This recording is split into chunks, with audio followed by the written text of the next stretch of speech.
In the tranquility of a starlit evening, let us gather our hearts in a moment of serenity and reflection.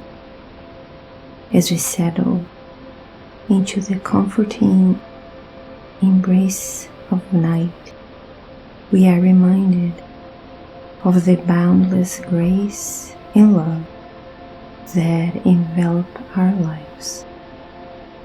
In this peaceful hour, we turn our thoughts to a tale of devotion and the profound lessons it carries, embarking on a journey of faith, hope, and the eternal light of love that guides us through the darkness. Today's message comes from the book Jesus in the Home by Neio, Lucio, psychographed by the medium Francisco Xavier. Chapter 11. The Disillusioned Saint. The discussion at the humble home in Capernaum had leaned towards matters having to do with devotion when the Master spoke in a meaningful tone of voice. A venerated devotee withdrew for good to a secluded cave in the middle of the forest under the pretext of serving God. There he lived in the midst of his prayers and thoughts, which he deemed irreprehensible.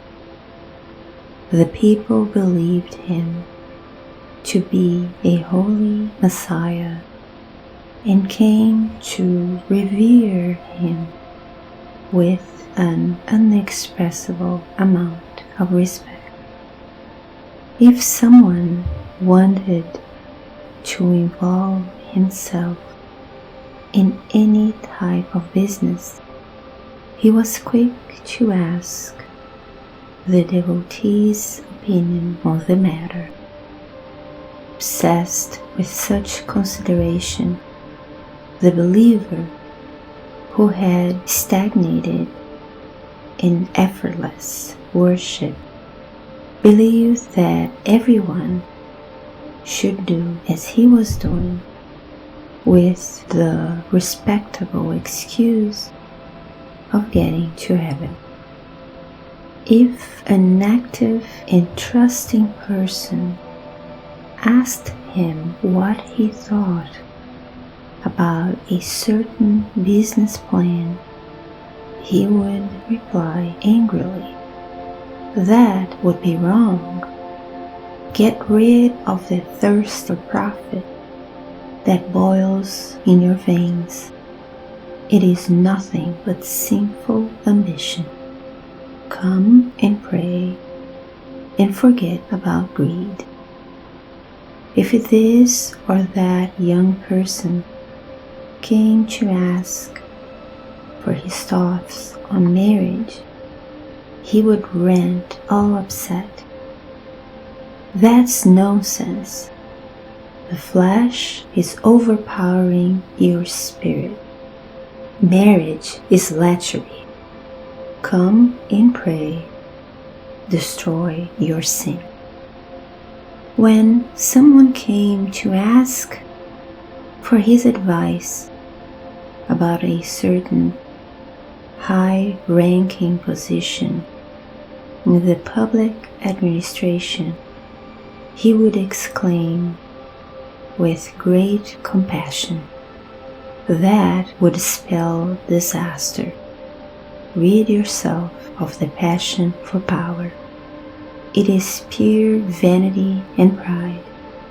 Come and pray. Overcome such evil thoughts."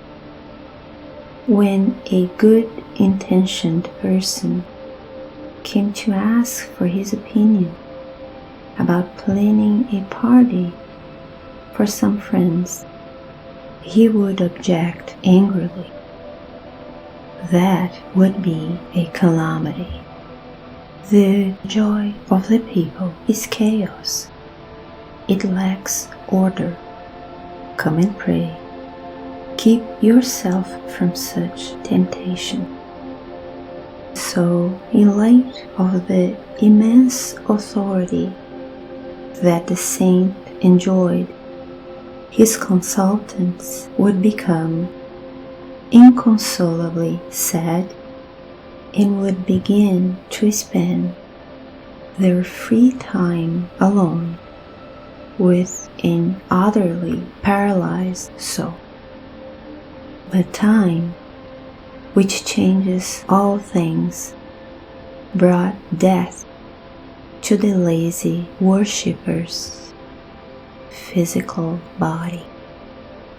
All of his followers were sure that he had been carried off to heaven, and he himself had believed that from the grave he would go straight to paradise. But to his utter horror, he was led by the forces of darkness to the terrible purgatory of murders. Sobbing desperately in light of this unexpected affliction, he asked why his spirit had been sent to such a frightful and hellish whirlpool. He was told that even though he had not actually been a common murderer while on earth, here he was regarded as a murderer of the courage and hopes of hundreds of his fellow humans. Jesus fell silent, but John, who was very touched by the story, considered, "Master, I would never have thought that excessive devotion could lead someone to such great misfortune." But Christ responded impassively, "Let us plant belief and confidence in others, understanding, however, that each person has the path that is proper for them. Faith without works is an unlit lamp.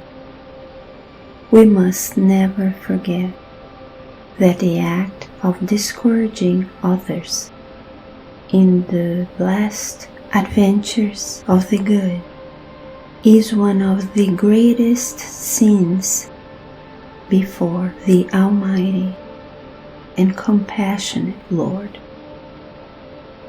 As the story concludes, as the night deepens, let us carry with us the wisdom of understanding and compassion. In the stillness of our hearts, may we find the strength to uplift and inspire those around us, nurturing seeds of hope and love in every soul we encounter.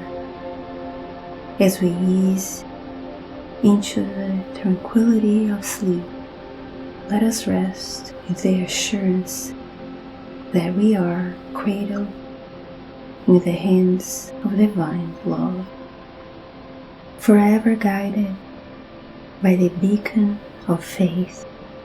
May this night bring renewal and peace, filling our spirits with the gentle promise of a new dawn. So be it.